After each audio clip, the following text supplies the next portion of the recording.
नमस्कार दोस्तों। जय हिंद, जय भारत। कास क्लासेस की ज्योग्राफी सीरीज में मैं चंद्रहास एक बार फिर से आप सभी का स्वागत करता हूं। आशा करता हूं कि मेरा पूरा कास क्लासेस का परिवार अच्छा होगा और ज़बरदस्त तरीके से सारे तैयारी कर रहे होंगे। ज़बरदस्त तरीके से आप ज्योग्राफी पढ़ रहे होंगे। आपकी उसी ज्योग्राफी को और शानदार बनाने के लिए, ज़बरदस्त बनाने के लिए दोस्तों, मैं आज आपके सामने एक बहुत ही बेहतरीन लेक्चर लेके आया हूं, बहुत ही बेहतरीन टॉपिक लेके आया हूं। आज इस टॉपिक में, आज इस लेक्चर के अंदर दोस्तों, अपन गंगा रिवर सिस्टम के बारे में पढ़ेंगे, गंगा नदी तंत्र के बारे में पढ़ेंगे। और जो भी गंगा नदी तंत्र से संबंधित या गंगा और उसकी सहायक नदियों से संबंधित आपके मन में डाउट था, सारे डाउट आज इस वीडियो के अंदर मैं क्लियर कर दूंगा। चाहे वो स्टेट पीसीएस हो, चाहे CGL, CPO, CHSL, MTS, Delhi police, कोई भी रेलवे वगैरह कोई भी एग्जाम हो जहां से गंगा नदी या उसकी सहायक नदियों से संबंधित पॉइंट आएगा, तो उन सभी के बारे में अपन पढ़ेंगे। गंगा कैसे बनती है, कौन कौन सी नदियों के संगम से बनती है, गंगा में रामगंगा, गंगा में यमुना, चंबल, केन, बेतवा, गोमती, कोसी, सोन, गंडक, महानंदा, दामोदर, ये गंगा में कहां कहां पर मिलती है, आज पूरा डाटा इस वीडियो के अंदर मैं आपको बताऊंगा। आज हम इस वीडियो में दोस्तों जिक्र करेंगे गंगा नदी का, गंगा रिवर सिस्टम का। गंगा रिवर सिस्टम का जिक्र करें दोस्तों, गंगा रिवर सिस्टम, गंगा नदी तंत्र का जिक्र करें तो दोस्तों, गंगा नदी तंत्र का यदि मैं जिक्र करूं ना, तो भारत का सबसे बड़ा जो नदी तंत्र है वो गंगा नदी तंत्र है। दोस्तों, भारत का सबसे बड़ा नदी तंत्र देखा जाए तो गंगा नदी तंत्र, और पूरे वर्ल्ड का सबसे बड़ा नदी तंत्र देखा जाए, पूरे विश्व का सबसे बड़ा रिवर सिस्टम देखा जाए, तो पूरे विश्व का जो सबसे बड़ा नदी तंत्र है वो मिसिसिपी मिसोरी है। विश्व का लार्जेस्ट यदि रिवर सिस्टम देखें तो मिसिसिपी मिसोरी उत्तर अमेरिका के अंदर बहती है, उत्तर अमेरिका की सबसे बड़ी नदी है, और वहीं विश्व का सबसे बड़ा नदी तंत्र भी है। और भारत का सबसे बड़ा नदी तंत्र देखा जाए तो दोस्तों, गंगा रिवर सिस्टम, गंगा नदी तंत्र, ये भारत का सबसे बड़ा नदी तंत्र है। क्लियर रखिएगा दोस्तों। गंगा रिवर सिस्टम के अंदर हम गंगा और उसकी जो सहायक नदियां हैं ना, गंगा प्लस में गंगा की जो सहायक नदियां हैं उनके बारे में विशेष रूप से पढ़ेंगे। तो गंगा नदी का जिक्र करें, गंगा कैसे बनती है, साथ के साथ में उसकी सहायक नदियों का भी जिक्र लेके चलेंगे। गंगा की ओवरऑल लंबाई देखें तो दोस्तों, गंगा की जो लंबाई है ना, ओवरऑल लंबाई का जिक्र करूं तो गंगा की जो कुल लंबाई है उसमें नाम आता है दोस्तों अपने पास में 25-25 किलोमीटर। ये गंगा नदी की लंबाई 25-25। भारत में 2425 किलोमीटर इसकी लंबाई है। लगभग 100 किलोमीटर के आसपास दोस्तों ये बांग्लादेश में भी बहती है, ध्यान रखना। गंगा नदी की लंबाई का जिक्र करूं तो दोस्तों, जो गंगा नदी है उसकी कुल लंबाई 25-25 किलोमीटर है। भारत में इस नदी की लंबाई 24-25 किलोमीटर है, और 100 किलोमीटर के आसपास ये नदी दोस्तों बांग्लादेश में बहती है। गंगा एक अंतर्राष्ट्रीय नदी है, ये आपको भी पता है, मैं ना भी बताऊं तो भी आपको पता है, क्योंकि गंगा नदी भारत और बांग्लादेश में बहती है।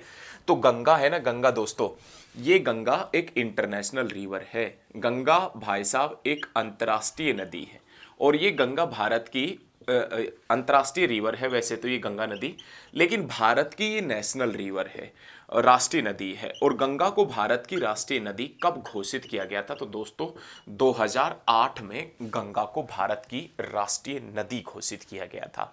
लेकिन जो उत्तराखंड की सरकार है ना दोस्तों, उत्तराखंड सरकार, इस उत्तराखंड सरकार ने तो गंगा नदी को जीवित मानव का दर्जा दे रखा है। इस उत्तराखंड की सरकार ने गंगा नदी को जीवित मानव का दर्जा दे रखा है।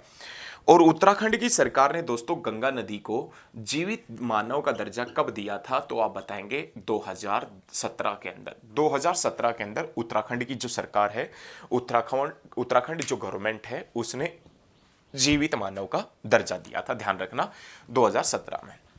लेकिन उत्तराखंड गवर्नमेंट का जिक्र करें तो इसे जीवित मानव का दर्जा दिया 2017 में।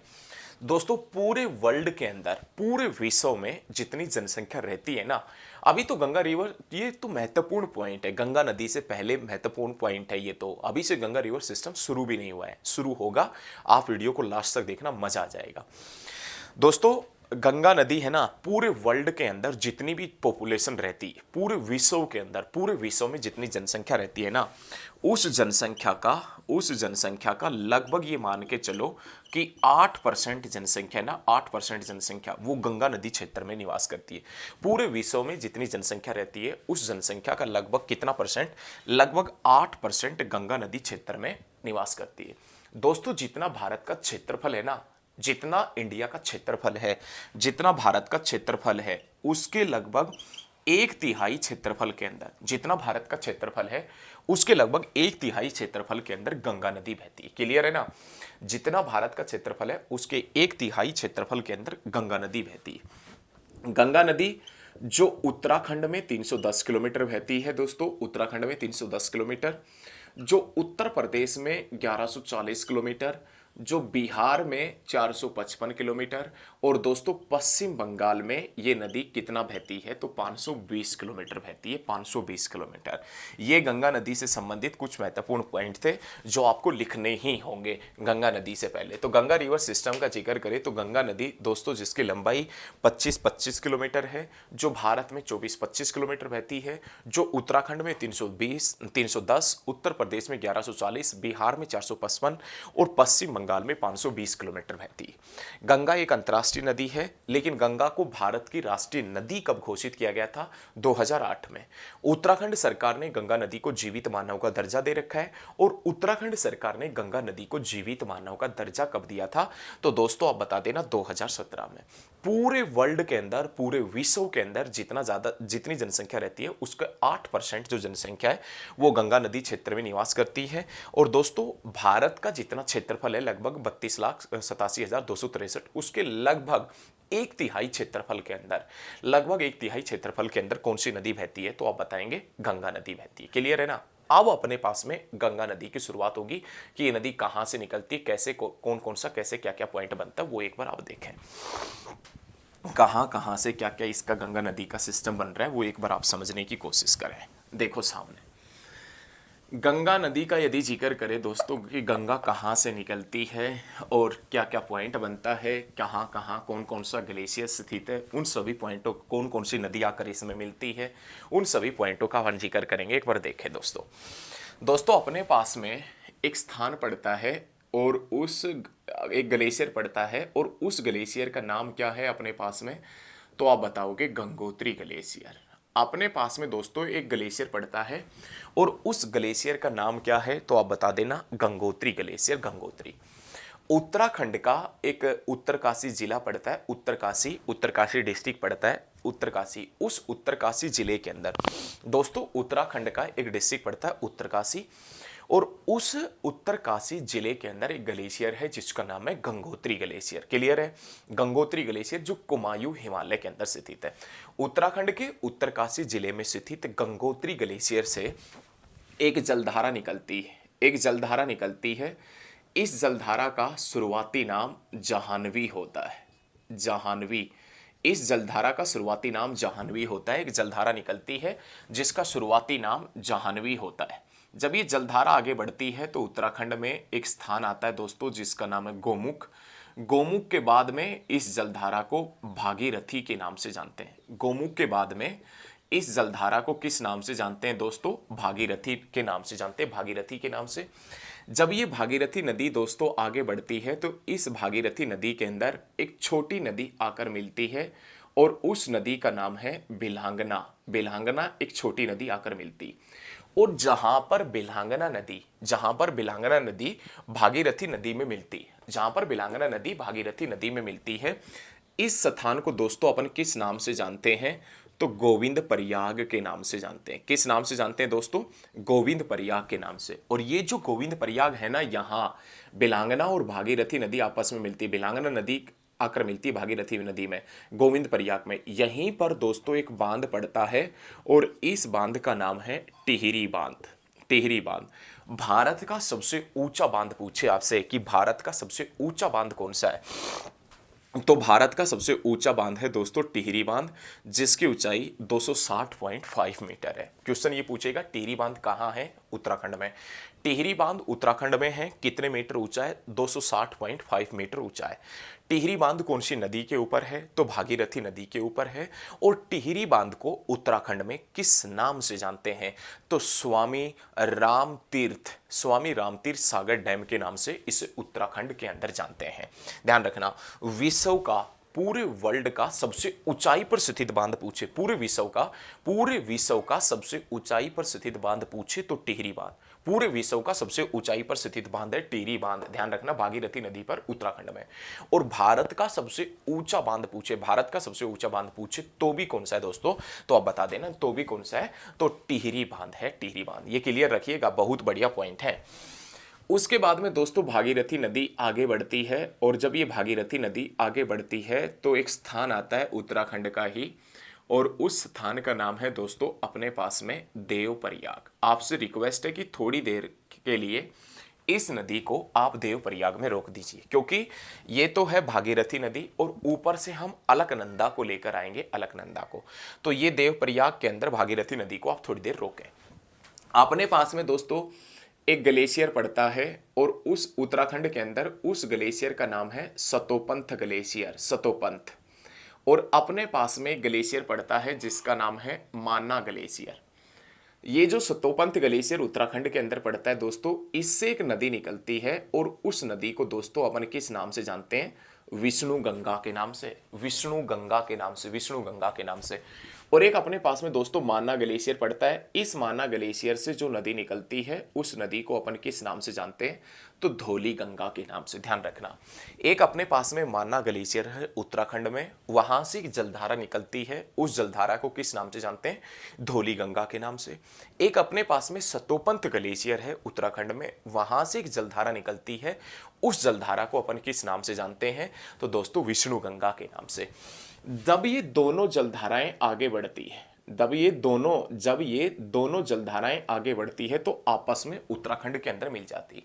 आपस में जिस स्थान के ऊपर ये दोनों जलधाराएं मिलती है, इस स्थान को किस नाम से जानते हैं, तो दोस्तों विष्णु प्रयाग के नाम से जानते हैं, विष्णु प्रयाग के नाम से। धौली गंगा और विष्णु गंगा का मिलन स्थल कौन सा स्थान है, विष्णु प्रयाग। और विष्णु प्रयाग के बाद में दोस्तों जो नदी की जलधारा आगे बढ़ती है, वही नदी की जलधारा अलकनंदा के नाम से जानी जाती है।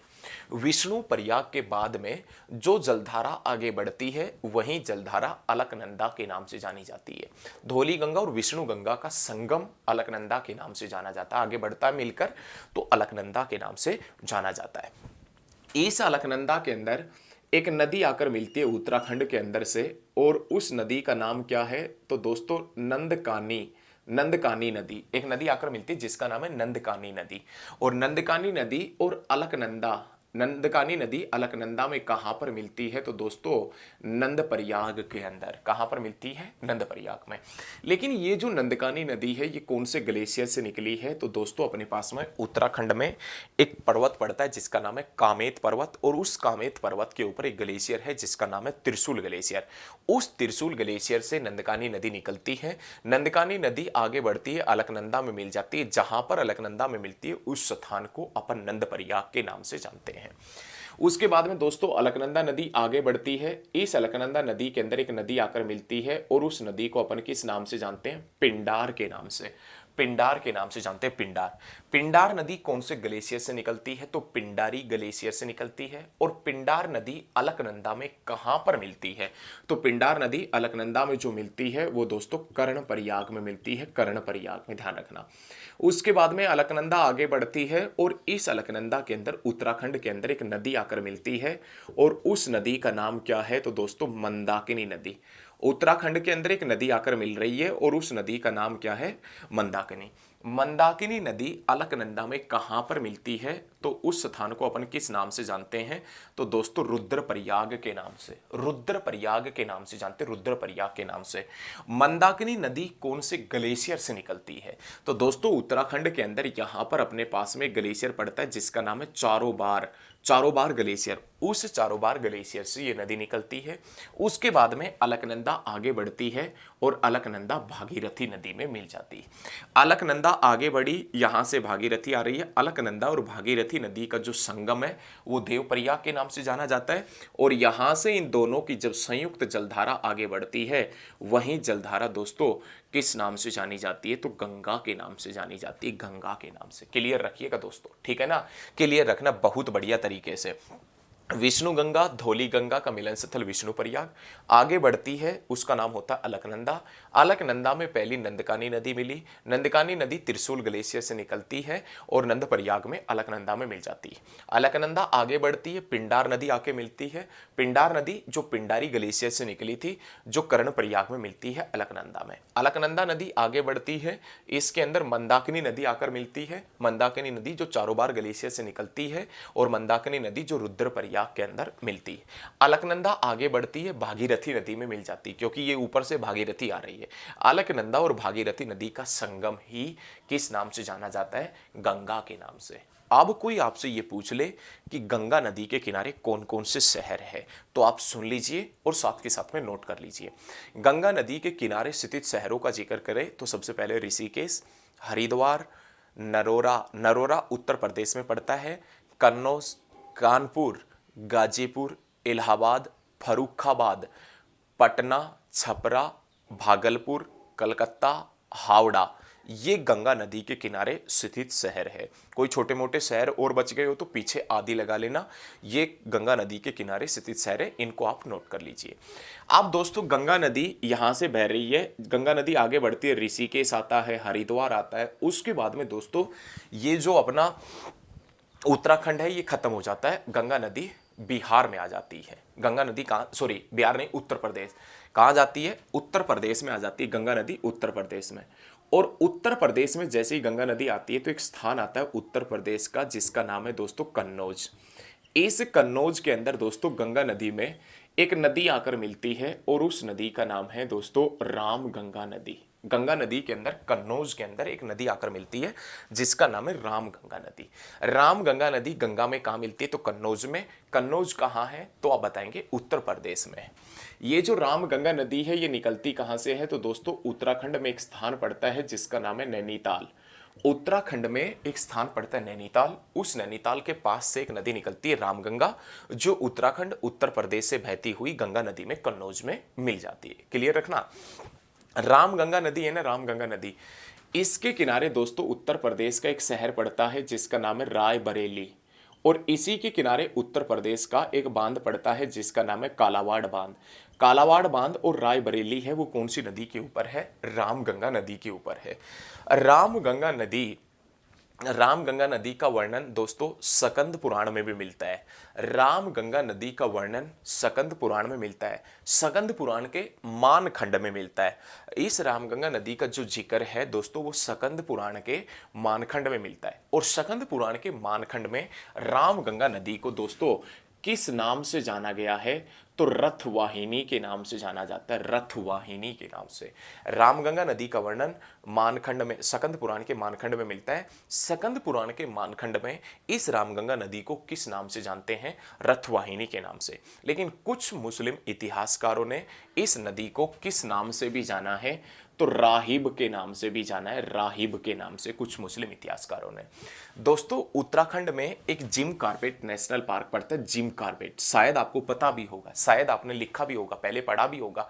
उत्तराखंड के अंदर भारत का सबसे पुराना नेशनल पार्क है और उस नेशनल पार्क का नाम है जिम कॉर्बेट। उस जिम कॉर्बेट नेशनल पार्क के बीचों बीच बहने वाली नदी, जिम कॉर्बेट नेशनल पार्क के बीचों बीच बहने वाली जो नदी है ना, उसका नाम है रामगंगा नदी। जिम कॉर्बेट नेशनल पार्क के बीचों बीच बहने वाली नदी जिसका नाम है रामगंगा। उसके बाद में दोस्तों रामगंगा का पानी लेके गंगा आगे बढ़ती है और जब गंगा आगे बढ़ती है तो उत्तर प्रदेश का एक प्रसिद्ध शहर आता है और उस शहर का नाम क्या है? तो दोस्तों आप बताएंगे इलाहाबाद। इलाहाबाद। इस इलाहाबाद के अंदर दोस्तों एक नदी आकर मिलती है और उस नदी को अपन किस नाम से जानते हैं? तो दोस्तों इस नदी को यमुना के नाम से जानते हैं, यमुना के नाम से। यमुना, जिसकी लंबाई का जिक्र करें तो 1376 किलोमीटर है, 1376 किलोमीटर। गंगा प्लस यमुना या यमुना नदी गंगा में कहां पर मिलती है? तो दोस्तों इलाहाबाद में मिलती है। गंगा की सबसे लंबी सहायक नदी, गंगा की सबसे लंबी सहायक नदी का नाम क्या है? तो आप बताएंगे दोस्तों गंगा की सबसे लंबी सहायक नदी का नाम यमुना है। और यमुना नदी की लंबाई का जिक्र करें, ओवरऑल लंबाई का जिक्र करें तो दोस्तों 1376 किलोमीटर है। यमुना नदी कहां से निकलती है? तो दोस्तों उत्तराखंड के अंदर एक बंदरपूछ स्थान पड़ता है, उत्तराखंड में के बंदरपूछ, उत्तराखंड के बंदरपूछ में एक ग्लेशियर पड़ता है जिसका नाम है यमुनोत्री ग्लेशियर, जो कुमायूं हिमालय में स्थित है, जो ग्रेट हिमालय के अंदर स्थित है। उस यमुनोत्री ग्लेशियर से एक जलधारा निकलती है, उसी जलधारा को यमुना के नाम से जानते हैं, जो उत्तराखंड, कुछ हिस्सा हिमाचल प्रदेश, हरियाणा से बहती हुई आगे बढ़ती है, उत्तर प्रदेश से बहती हुई आगे बढ़ती है और इलाहाबाद के अंदर ये यमुना नदी गंगा में मिल जाती है। गंगा की सबसे लंबी सहायक नदी, गंगा की सबसे लंबी जो सहायक नदी है ना दोस्तों, गंगा की सबसे लंबी सहायक नदी, उसका नाम क्या है अपने पास में? तो आप बताएंगे भाई साहब उसका नाम है अपने पास में यमुना। गंगा की सबसे लंबी जो सहायक नदी है उसका नाम है दोस्तों अपने पास में यमुना। ध्यान रखना, बहुत बढ़िया क्वेश्चन। गंगा की सबसे लंबी जो सहायक नदी है उसका नाम क्या है? तो दोस्तों आप बता देना यमुना। यमुना नदी के किनारे स्थित शहरों का जिक्र करें तो हिमाचल प्रदेश का एक शहर पड़ता है जिसका नाम है पोंटा साहिब। हिमाचल प्रदेश का एक शहर पड़ता है जिसका नाम है पोंटा साहिब। इसी यमुना नदी के किनारे एक शहर पड़ता है हरियाणा का यमुनानगर। इसी यमुना नदी के किनारे दोस्तों देश की राजधानी दिल्ली पड़ती है। इसी यमुना नदी के किनारे एक शहर पड़ता है जिसका नाम है मथुरा। इसी यमुना नदी के किनारे एक शहर पड़ता है आगरा। और इसी यमुना नदी के किनारे एक शहर पड़ता है उत्तर प्रदेश का, तो हमीरपुर। यमुना नदी के किनारे स्थित शहरों का जिक्र किया जाए तो यमुना नदी के किनारे कौन कौन से शहर है? तो दोस्तों पोंटा साहिब हिमाचल प्रदेश, और उसके बाद में अपन बताएंगे यमुनानगर, दिल्ली, मथुरा, आगरा, हमीरपुर, ये यमुना नदी के किनारे स्थित शहर है। क्लियर है ना? क्लियर हो जाना चाहिए। अब यमुना की सहायक नदियों का जिक्र करें तो 4 सहायक नदियां हैं विशेष रूप से, चंबल, केन, बेतवा, हिंडन। तो अपने पास में एक नदी तो यहां से आती है यमुना की सहायक नदी, जिसका नाम क्या है? तो दोस्तों अपने पास में चंबल है, चंबल नदी। एक अपने पास में यहां से आती है जिसका नाम क्या है? तो केन नदी। और एक यमुना की सहायक नदी ये है, और इस नदी का नाम क्या है? तो दोस्तों आप बताएंगे बेतवा नदी। ये यमुना की 3 सहायक नदियां विशेष रूप से, वरना यहां से एक छोटी नदी आती है बहती हुई, और उस नदी का नाम क्या है? तो आप बताएंगे हिंडन। हिंडन ये भी यमुना की सहायक नदी। अब सबसे पहले हम जिक्र करते हैं यमुना की जो सहायक नदी है, बड़ी सहायक नदी है जिसका नाम है चंबल, उसका। यहाँ पर दोस्तों अपने पास में कुछ पहाड़ियां फैली हैं, और उन पहाड़ियों को अपन विंध्याचल के नाम से जानते हैं। विंध्याचल वो पहाड़ियां या वो पर्वतमाला जो उत्तर भारत को दक्षिण भारत से अलग करती है, उनको अपन किस नाम से जानते हैं? विंध्याचल के नाम से जानते हैं, विंध्याचल माउंटेन रेंज के नाम से जानते हैं। तो दोस्तों विंध्याचल की वो पहाड़ियां जो मध्य प्रदेश के महू जनपद में स्थित है, मध्य प्रदेश के महू जनपद में विंध्याचल की वो पहाड़ियां जो मध्य प्रदेश के महू जनपद में स्थित है, उन पहाड़ियों को अपन किस नाम से जानते हैं? तो जानापाव हिल्स के नाम से जानते हैं, जानापाव पहाड़ियों के नाम से। ध्यान रखना, बहुत ही शानदार क्वेश्चन है।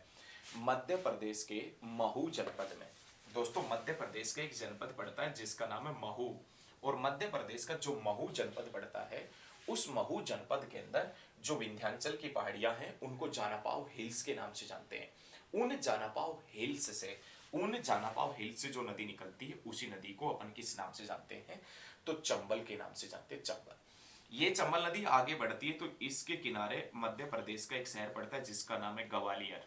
ये चंबल नदी आगे बढ़ती है तो इसके किनारे राजस्थान का एक शहर पड़ता है जिसका नाम है कोटा। तो ध्यान रखना, ग्वालियर और कोटा दोनों चंबल नदी के ऊपर स्थित है। इस चंबल नदी के ऊपर एक गांधी सागर बांध पड़ता है, गांधी सागर बांध, जो मंदसौर मध्य प्रदेश में पड़ता है, मंदसौर मध्य प्रदेश में पड़ता है। इसी चंबल नदी के ऊपर एक जवाहर सागर बांध पड़ता है, जवाहर सागर बांध। ये जवाहर सागर बांध राजस्थान में है चंबल नदी के ऊपर।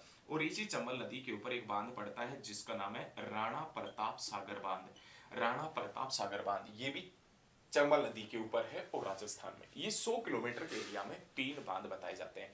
एक बांध जिसका नाम है गांधी सागर बैराज, गांधी सागर बैराज जो मंदसौर मध्य प्रदेश में है। जवाहर सागर बांध राजस्थान में, राणा प्रताप सागर बांध राजस्थान में। यहीं इसी नदी के ऊपर एक कोटा बैराज भी पड़ता है चंबल नदी के ऊपर। लेकिन दोस्तों इस चंबल नदी के ऊपर राजस्थान के अंदर एक वाटरफॉल भी पड़ता है, और उस वाटरफॉल का नाम क्या है? तो चुलिया, चुलिया वाटरफॉल। चुलिया वाटरफॉल का जिक्र करूं तो दोस्तों चंबल नदी के ऊपर है, और कहां है? तो आप बताएंगे राजस्थान के अंदर है, राजस्थान में। क्लियर रखना। ये जो चंबल नदी है दोस्तों, इसकी एक सहायक नदी है, और उस सहायक नदी का जिक्र करूं तो इसकी एक सहायक नदी है जिसका नाम छिप्रा। चंबल की एक सहायक नदी है और उस सहायक नदी का मैं जिक्र करूं कि उस सहायक नदी का नाम क्या है तो छिप्रा। छिप्रा चंबल की सहायक नदी। और इसके किनारे कौन सा शहर पड़ता है तो दोस्तों मध्य प्रदेश का एक शहर है जिसका नाम है उज्जैन। मध्य प्रदेश का जो उज्जैन है ना, मध्य प्रदेश का उज्जैन वो कौन सी नदी के ऊपर स्थित है तो मध्य प्रदेश का जो उज्जैन है वो छिप्रा नदी के ऊपर स्थित है। मध्य प्रदेश का जो उज्जैन शहर पड़ता है ना, उज्जैन, वो कौन सी नदी के ऊपर पड़ता है तो छिप्रा नदी के ऊपर स्थित है, छिप्रा नदी के ऊपर। क्लियर, ये है चंबल नदी। उसके बाद में दोस्तों केन नदी।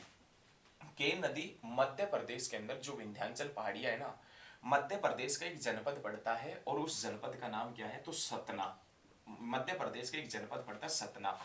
उस सतना जनपद में जो विंध्याचल की पहाड़ियां फैली है, उन विंध्याचल पहाड़ियों से अपने पास में एक नदी निकलती है और उस नदी को अपन किस नाम से जानते हैं तो केन नदी के नाम से जानते हैं। मध्य प्रदेश के सतना जनपद में जो विंध्याचल की पहाड़ियां फैली है, उन पहाड़ियों को अपन विंध्याचल की जो पहाड़ियां मध्य प्रदेश के सतना जनपद में फैली है, उन पहाड़ियों से निकलती है केन नदी। ये केन नदी उत्तर मध्य प्रदेश उत्तर प्रदेश से बहती हुई यमुना में मिल जाती है।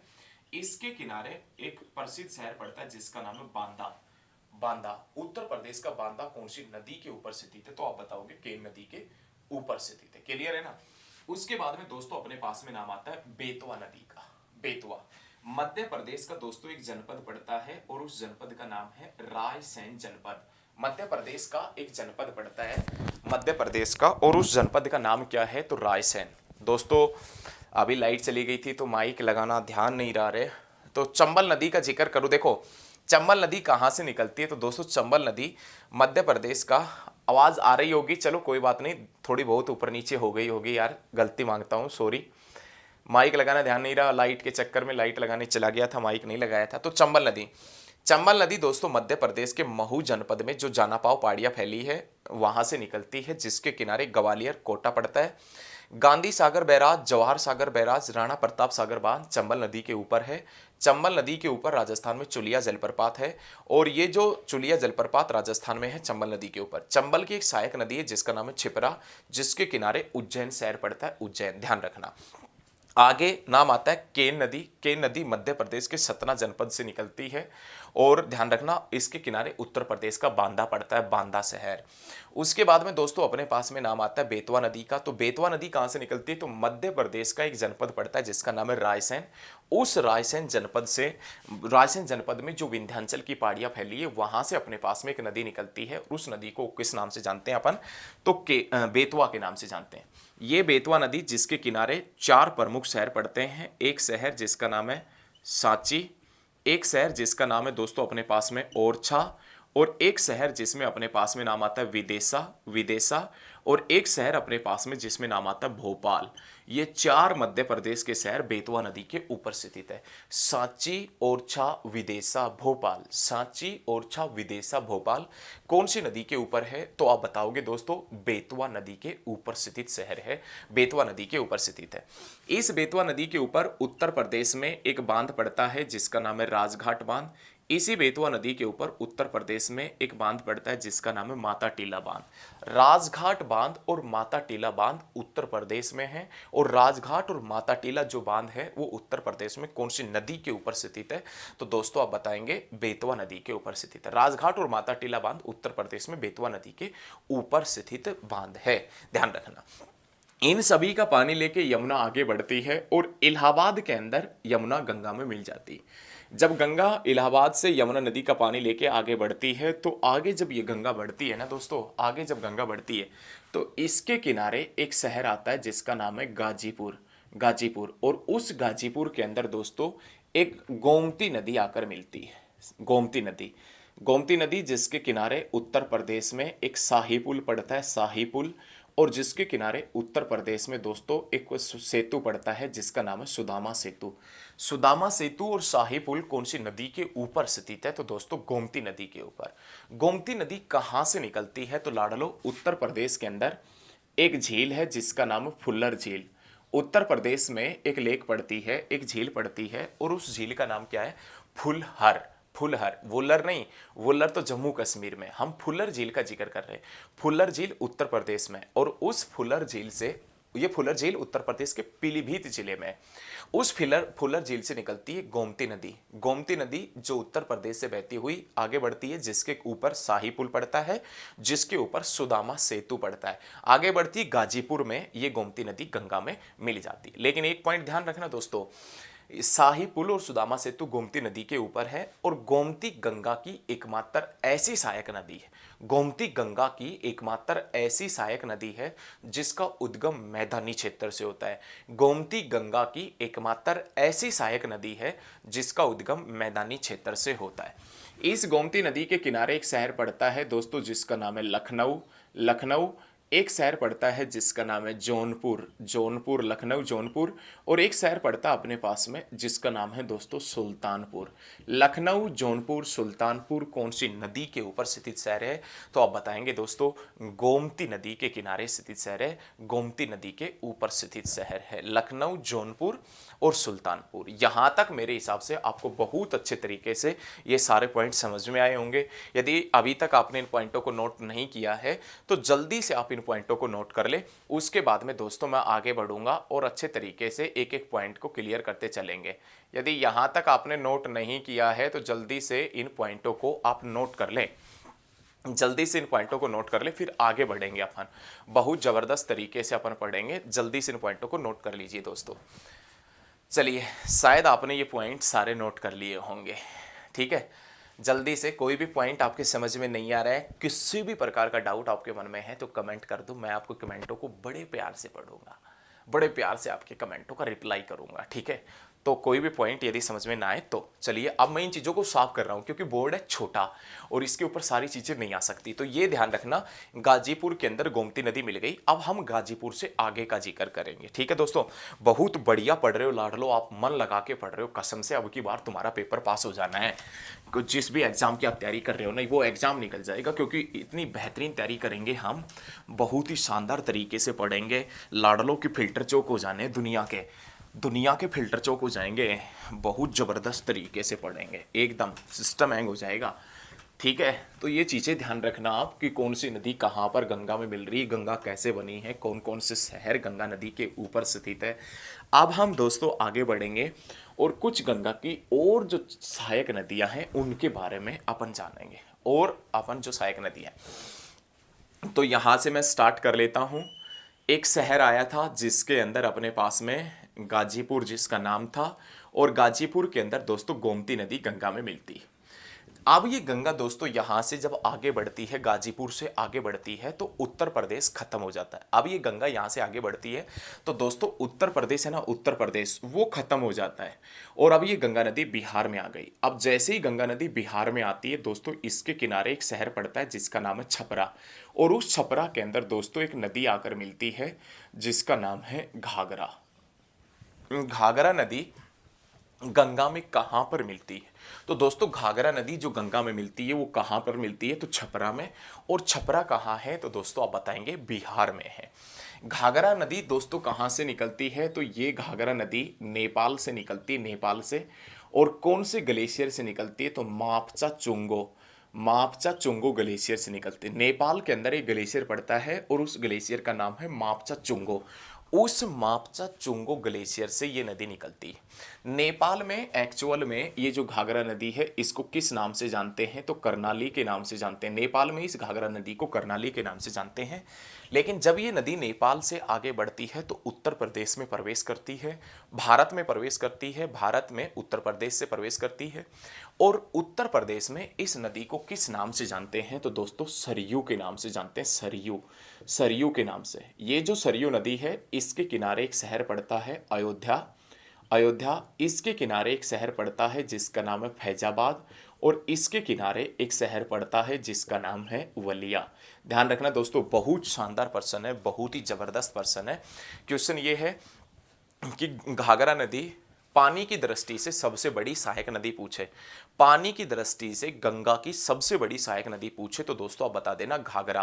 पानी की दृष्टि से सबसे बड़ी गंगा की सहायक नदी जो नेपाल में मापचा चुंगू ग्लेशियर से निकलती है, जो आगे बढ़ती है, भारत में आती है, भारत में उत्तर प्रदेश से ये प्रवेश करती है। उत्तर प्रदेश में इस नदी को किस नाम से जानते हैं?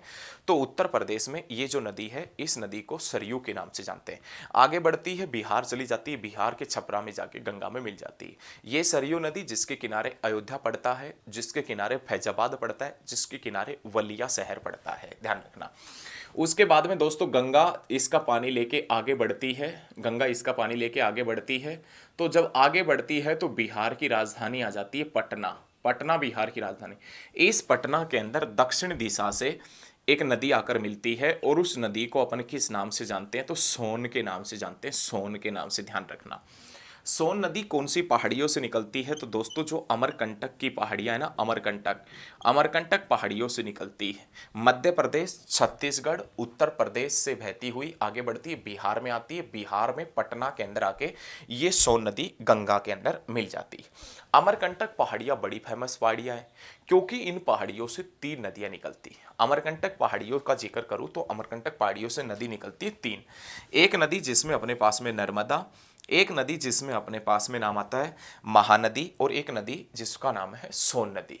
सोन नदी मध्य प्रदेश, छत्तीसगढ़, उत्तर प्रदेश, बिहार से बहती हुई गंगा में मिलती है। सोन नदी गंगा में दक्षिणी दिशा से बहती हुई मिलती है, साउथर्न दिशा से, दक्षिणी दिशा से बहती हुई मिलती है। ये सोन नदी जिसके किनारे दोस्तों एक बांध पड़ता है और उस बांध को किस नाम से जानते हैं? तो बनसागर बांध के नाम से जानते हैं, बनसागर बांध। बनसागर बांध सोन नदी के ऊपर है और बनसागर बांध सोन नदी के ऊपर कौन से राज्य के अंदर है? तो मध्य प्रदेश में है, मध्य प्रदेश में, क्लियर रखें। इस सोन नदी के अंदर दोस्तों एक नदी आकर मिलती है जिसका नाम है रिहंद नदी, रिहंद नदी। रिहंद नदी ये छत्तीसगढ़ और उत्तर प्रदेश में, इस नदी के बारे में ऐसा बताया जाता है कि रिहंद जो नदी है ना, रिहंद नदी ये छत्तीसगढ़ और उत्तर प्रदेश में बहती है। और रिहंद नदी उत्तर प्रदेश से बहती हुई कौन सी नदी में मिल जाती है, या रिहंद किसकी सहायक नदी है? तो सोन की सहायक नदी। रिहंद नदी के ऊपर दोस्तों यहाँ पर एक बांध बना है और उस बांध को अपन रिहंद बांध के नाम से जानते हैं। रिहंद नदी के ऊपर एक बांध है, उस बांध को किस नाम से जानते हैं? रिहंद बांध के नाम से, रिहंद डैम के नाम से जानते हैं। और रिहंद बांध के पीछे जो झील बनी है ना दोस्तों, रिहंद बांध के पीछे जो झील बनी है उस झील को किस नाम से जानते हैं? तो गोविंद वल्लभ पंत सागर झील के नाम से जानते हैं। रिहंद बांध के पीछे बनी झील को किस नाम से जानते हैं? तो गोविंद वल्लभ पंत सागर झील के नाम से जानते हैं। और यही दोस्तों उत्तर प्रदेश की गोविंद वल्लभ पंत सागर झील भारत की सबसे बड़ी मानव निर्मित झील है। भारत की सबसे बड़ी मानव निर्मित झील का जिक्र किया जाए तो गोविंद वल्लभ पंत सागर झील ये भारत की सबसे बड़ी मानव निर्मित झील है, क्लियर रखें। अब सोन नदी का पानी लेके दोस्तों गंगा नदी आगे बढ़ती है तो एक स्थान आता है जिसका नाम है हाजीपुर, हाजीपुर। और इस हाजीपुर के अंदर दोस्तों एक नेपाल से निकलकर एक नदी आती है जिसका नाम है गंडक, गंडक नदी।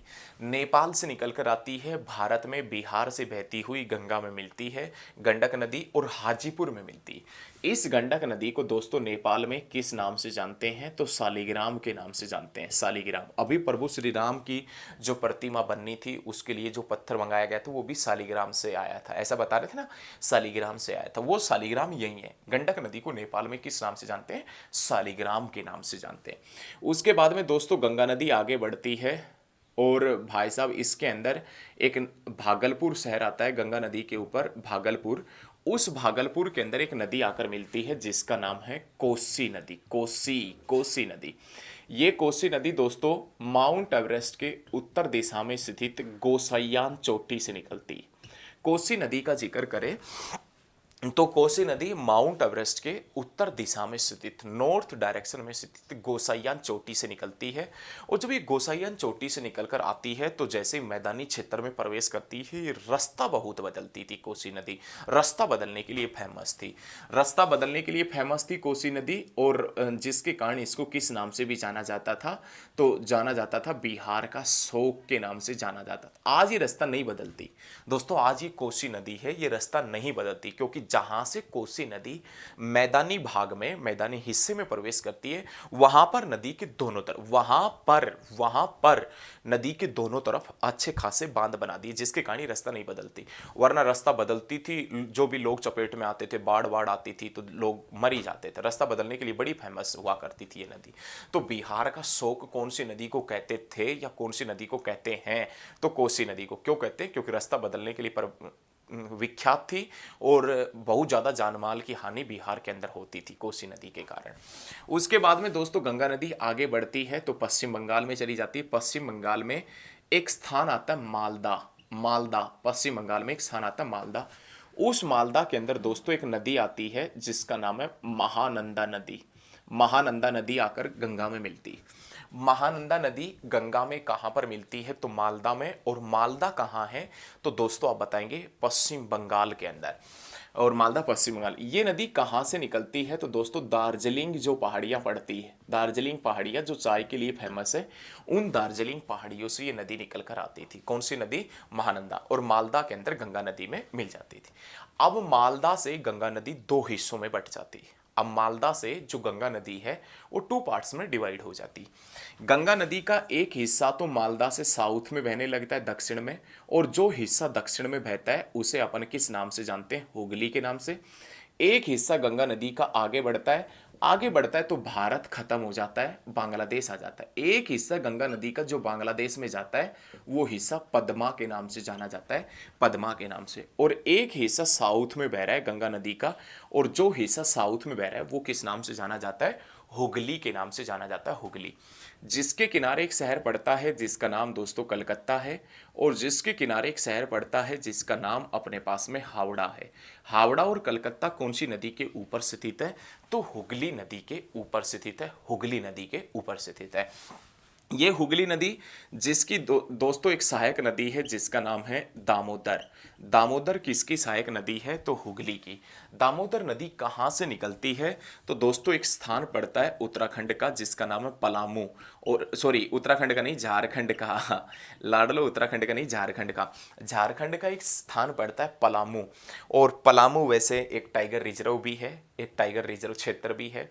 झारखंड के पलामू नामक स्थान से एक नदी निकलती है जिसका नाम है दामोदर, जिसके किनारे झारखंड का एक शहर पड़ता है धनबाद। धनबाद शहर पड़ता है, जिसके किनारे एक शहर पड़ता है जिसका नाम है दुर्गापुर। दुर्गापुर। और ये दुर्गापुर कहाँ है? तो दोस्तों आप बताएंगे। दुर्गापुर है वो पड़ता है अपने पास में पश्चिम बंगाल में, और धनबाद पड़ता है ना, धनबाद, वो कहाँ है? अपने पास में दोस्तों झारखंड के अंदर पड़ता है। इसी नदी के ऊपर दोस्तों एक मैथान बांध भी पड़ता है, मैथान बांध। इसी नदी के ऊपर दोस्तों एक बांध पड़ता है जिसका नाम है तिलैया बांध। तिलैया बांध पड़ता है, तिलैया बांध पड़ता है दामोदर नदी के ऊपर। दामोदर नदी भी रास्ता बदलने के लिए बहुत फेमस है। दामोदर नदी भी रास्ता बदलने के लिए बहुत फेमस है, जिसके कारण इस नदी को भी बंगाल का शोक कहते हैं। रास्ता बदलने के लिए बंगाल का शोक का जिक्र करें तो कौन सी नदी को कहते हैं दोस्तों? दामोदर। बंगाल का शोक दामोदर नदी को कहा जाता है। ये भी रास्ता बदलने के लिए बड़ी फेमस। आगे बढ़ती है, झारखंड वगैरह से बहती हुई बंगाल में जाके, पश्चिम बंगाल में जाके ये कौन सी नदी में मिल जाती है? हुगली नदी में मिल जाती है। ये जो अपने पास में दोस्तों नदी है ना, जिसे अपन किस नाम से जानते हैं? तो हुगली के नाम से जिसे अपन जान रहे हैं। ये जो हुगली नदी है आगे बढ़ती है तो इसके किनारे एक बांध पड़ता है जिसका नाम है फरक्का बांध। फरक्का बांध। फरक्का बांध कहाँ है? तो दोस्तों पश्चिम बंगाल में है। और कौन सी नदी के ऊपर है? तो आप बताएंगे हुगली नदी के ऊपर पड़ता है, हुगली नदी के ऊपर। इस बांध का विचार पहली बार 1863, इस बांध का विचार पहली बार किसी के मन में 1863 में आया था, और वो व्यक्ति एक अंग्रेज था जिसका नाम ऑर्थर कॉटन था। इस बांध को लेकर दोस्तों विवाद है भारत और बांग्लादेश के बीच में। इस बांध से बहुत ज्यादा नहरें निकाली गई है, ठीक है। तो ये ध्यान रखना, फरक्का बांध आगे, फरक्का, ये हुगली नदी आगे बढ़ती है, यहाँ सुंदरवन डेल्टा है उसके अंदर जाके मिल जाती है। आगे से ऊपर से ये गंगा ब्रह्मपुत्र आती है, वो सुंदरवन डेल्टा बनाती है, ठीक है। ये आगे जाके बंगाल की खाड़ी वगैरह में गिर जाती है। तो दोस्तों ये अपने पास में एक रिवर सिस्टम है जिसका नाम गंगा रिवर सिस्टम है। और मेरे द्वारा दी गई जानकारी दोस्तों आपको कैसी लगी वो आप कमेंट करके एक बार मेरे से बताना। यदि अच्छी लगी तो भी और अच्छी ना लगी तो भी आप कमेंट करके बताना कि जानकारी कैसे लगी। और दोस्तों इसी प्रकार की जानकारी के लिए आप मेरे साथ में बने रहें। मेरे द्वारा दी गई जानकारी आपको पसंद आती है तो वीडियो को लाइक करें, कमेंट करें और ज़्यादा से ज़्यादा स्टडी ग्रुप में शेयर करना। दोस्तों आज के इस वीडियो में इतना ही। जय हिंद, जय भारत, धन्यवाद।